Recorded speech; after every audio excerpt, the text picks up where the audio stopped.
नमस्कार, स्वागत है आप लोग का आपके यूट्यूब चैनल एजुकेशन थेरेपी में। दोस्तों यहाँ पर हम फिजिक्स के कुछ इंपॉर्टेंट फिजिकल यूनिट्स यानी भौतिक राशियाँ उनके बारे में जानेंगे, उनके सूत्र देखेंगे और उनके मात्रकों को भी जानेंगे।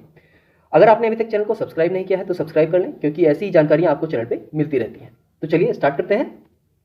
तो यहाँ पे आपको 3 कॉलम दिख रहे हैं, एक लिखा है भौतिक राशि, एक लिखा है सूत्र और एक जगह लिखा है मात्रक।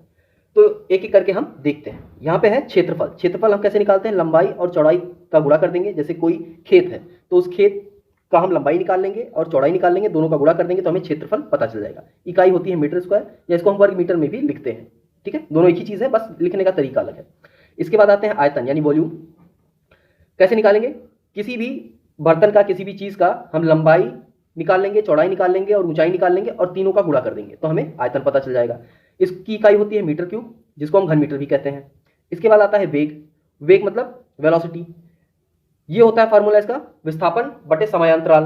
ठीक है, यानी विस्थापन बटे समय, सामान्य भाषा में कह सकते हैं विस्थापन बटे समय।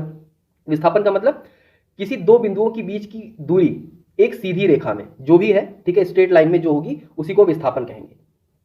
और बटे समय, तो इससे हमारा वेलोसिटी आ जाएगा, वेग आ जाएगा, इकाई होती है मीटर पर सेकेंड।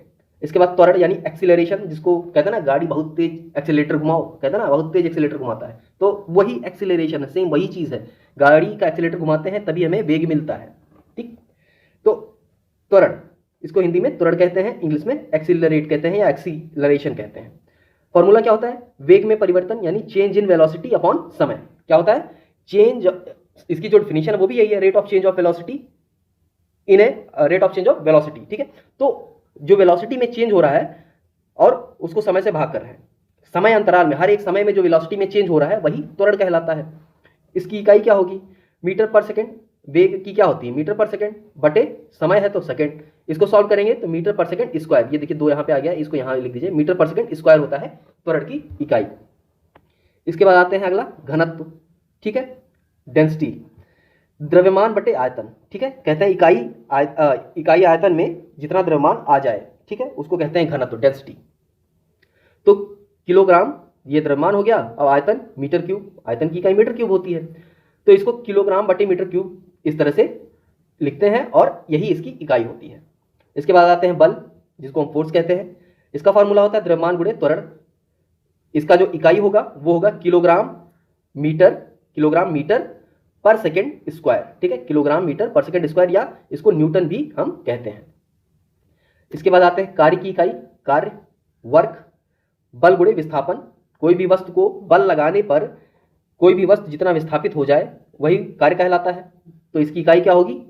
किलोग्राम मीटर या किलोग्राम मीटर स्क्वायर बटे सेकेंड स्क्वायर, इसी को हम कहते हैं जूल। जूल कार्य को हम जूल में भी नापते हैं, या किलोग्राम मीटर स्क्वायर बटे सेकेंड स्क्वायर, ये होता है कार्य की इकाई। इसके बाद आगे बढ़ते हैं, शक्ति, पावर, जिसको हम कहते हैं पावर, शक्ति। तो कार्य बटे समय। ठीक है, किसी समय में जितना कार्य किया जाए वही शक्ति कहलाती है। इकाई क्या होगी? जूल बटे सेकेंड, या इसको वॉट भी कहते हैं, या इसको हम इस तरह से भी लिख सकते हैं, किलोग्राम मीटर स्क्वायर बटे सेकेंड क्यूब। ठीक है, इस तरह से भी हम लिख सकते हैं, क्योंकि कार्य की इकाई क्या है? कार्य की इकाई है किलोग्राम मीटर स्क्वायर बटे सेकेंड स्क्वायर। अब समय से इसमें फिर गुणा हो जाएगा तो ये सेकेंड क्यूब हो जाएगा। दाब, प्रेशर, अब ये क्या होता है?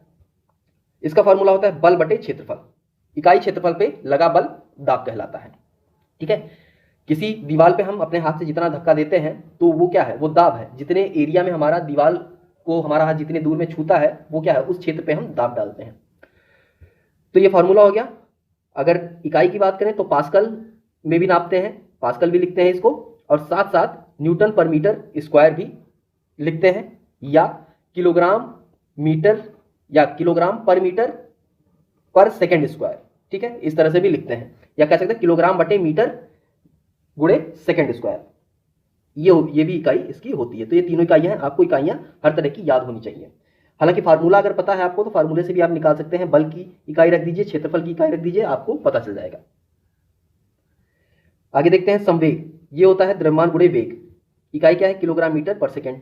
आवेग, बल गुणे समय, इसकी इकाई होती है किलोग्राम मीटर पर सेकेंड, किलोग्राम मीटर पर सेकेंड, इसकी भी यही इकाई होती है, या न्यूटन सेकेंड इसको बोलते हैं। इसके बाद आता है पृष्ठ तनाव, सरफेस टेंशन। बल बटे लंबाई, ठीक है, बल बटे लंबाई, इकाई होती है न्यूटन पर मीटर। बल का नियतांक या बल नियतांक, तो बल बटे विस्थापन इसका फार्मूला होता है, न्यूटन मीटर इसकी भी इकाई होती है। जड़त्व आघूर्ण द्रव्यमान गुणे दूरी का स्क्वायर, ये फार्मूला होता है किलोग्राम मीटर स्क्वायर, ये होता है इसका इकाई। इसके बाद आते हैं आवृत्ति, फ्रीक्वेंसी। आवृत्ति एक निश्चित समय में किया गया कंपन या इकाई समय में किया गया कंपन ही आवृत्ति कहलाता है, इसको हम हर्ट्ज में नापते हैं। प्लांक नियतांक ऊर्जा बटे आवृत्ति, जूल सेकंड इसकी इकाई है। प्रत्यास्था गुणांक प्रतिबल बटे विकृति, ये इकाई है इसकी न्यूटन पर मीटर स्क्वायर। बल आघूर्ण टॉर्क जिसे कहते हैं, बल गुणे लंबवत दूरी, तो न्यूटन मीटर इसका इकाई होता है। बोल्ट्जमैन नियतांक की बात करें तो इसका फॉर्मूला होता है गतिज ऊर्जा बटे ताप, जूल पर केल्विन इसकी इकाई है। और सार्वत्रिक गैस नियतांक की बात करें तो ऊर्जा बटे मोल गुणे ताप, ये फॉर्मूला होता है।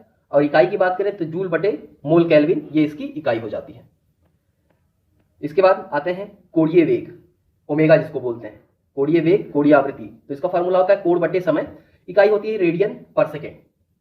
कोणीय त्वरण, कोणीय एक्सीलरेशन की बात करें तो कोणीय वेग बटे समय अंतराल रेडियन पर सेकेंड स्क्वायर होता है। आवेश यानी क्यू, चार्ज जिसको कहते हैं, धारा गुणे समय, एक निश्चित समय या इकाई समय में जितना धारा प्रवाह होता है उसी को आवेश कहते हैं, इसको हम कूलाम में नापते हैं। विभवांतर पोटेंशियल डिफरेंस जिसको कहते हैं, कार्य बटे आवेश, इसको हम वोल्ट में नापते हैं।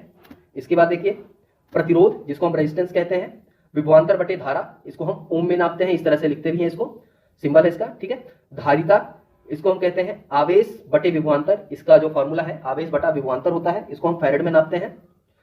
विशिष्ट प्रतिरोध या प्रतिरोधकता जिसको कहते हैं, इसका फॉर्मूला होता है प्रतिरोध गुणे क्षेत्रफल बटा लंबाई, इसको हम नापते हैं ओम मीटर में, ठीक है। तो ये सारे प्रश्न जो है ये अक्सर एग्जाम में पूछे भी जाते हैं, इसलिए इंपॉर्टेंट है। आगे देखते हैं चालकता, एक बटे प्रतिरोध, इसको महो में नापते हैं, महो कहते हैं या ओम पर मीटर कहते हैं, इसको महो कहते हैं या फिर ओम, एक बटे ओम लिख सकते हैं, इस तरह से लिखते हैं, इसको उल्टा करके महो बोलते हैं, ठीक है।